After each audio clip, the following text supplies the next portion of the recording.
Good day, YouTube. I am not a relationship expert, never have been, never will be, but I have also 21 years of experience in my current relationship with my wife. Let me start off with some history.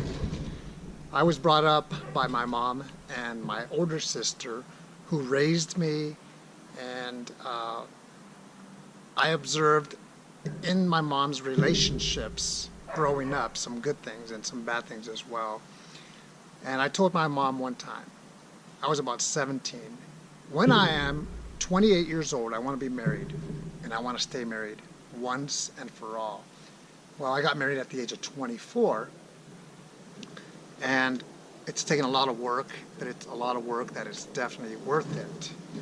I would say that when I was in my teens and early 20s, I wasn't really sharp as far as relationship knowledge, how to carry myself, how to communicate.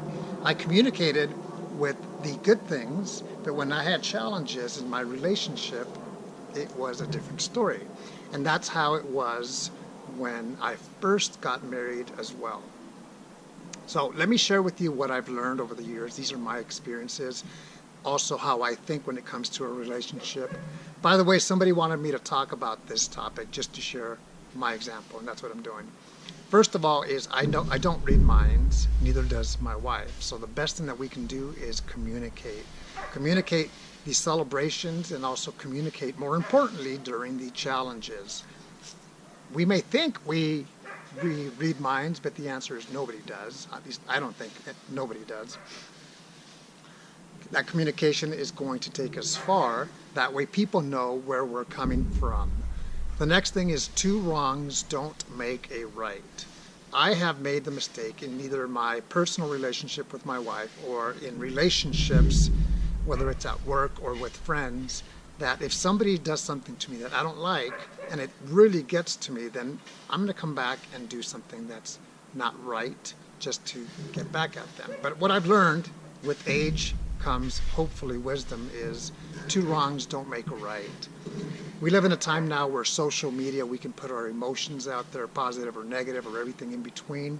I would caution you and myself on what we put in social media, because do we really want to be weird about what we put out there, whether it's something that's directly addressed or indirectly addressed. A lot of people do that. You have no idea what they're talking about. I've done that once, and I won't do that again. Where I put something out there just to catch people's attention, people who I have an account with on Facebook, and it's not a good idea.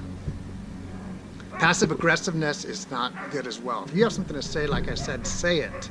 I learned that from a good friend of mine, that he would speak his mind and just say it, and it can be difficult. At least for me it was difficult, but I've learned over time, if I have something to say, it's better to say it sooner rather than later. Another thing is we are only responsible for our part. I can only do my part in my relationship with my wife or with whoever. I can't do their part, nor do I want to do their part. So you have to do your part, and at the same time expect the other individual in your relationship to do their part. When I go back to my civilian job next year, I am looking forward to sharing the resources out there for whatever somebody may need. That's what I like to do. That's my calling, is to definitely share resources. This channel is an example of that. And one resource that I used with my wife at our 15-year mark of marriage was marriage counseling. Best thing we could have done. I wish we would have done it sooner. I learned so much, and I learned to use the tools that I picked up from the marriage counselor. Sometimes we learn things, but we don't know how to use them, and that's not a good thing. So, resources. Next thing is pick your battles. Everything doesn't have to be a battle. Maybe there's something that annoys you, but is it a big deal? If it is, say something. If it isn't, are you going to be okay if you don't say anything? If the answer is yes, okay. And I'm not saying we have to keep our mouths shut, but we have to pick our battles. At least that's what I've learned. Verbal abuse, in my opinion, can be just as bad or worse than physical abuse. And that's one of the mistakes that I've done in the past, is verbal abuse. I'm not a big guy, so I would lash out when I needed to, or thought I needed to, verbally, and really do a lot of negative things with my words. Don't do it. Physical abuse as well. Don't do that as well. I had a conversation with my wife about a month ago, and I said, our relationship is probably 80% solid, 20% needs attention. She was a little bit surprised. I don't know exactly what she thought, but I could tell she was thinking about that. And my intention wasn't to, throw a jab. It was just really what I feel. 80% of the times it's great, 20% of the time it's not. Or maybe it's 90-10, somewhere around there. The foundation of a relationship should be trust. I know people say love is why we're getting married. Love is why we're dating. Love is why we're doing whatever. Love is important, but equally important is trust. And that is one of the things that we're blessed to have, my wife and I. Trust. There is no prior history between us, and that's difficult, but it's true.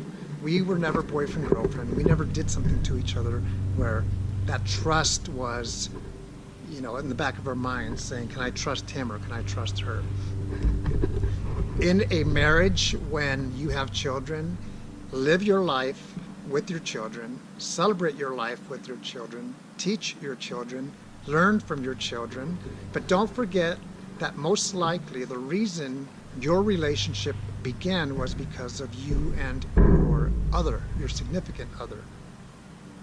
Have fun. You have to have fun. Children are going to grow and leave the nest.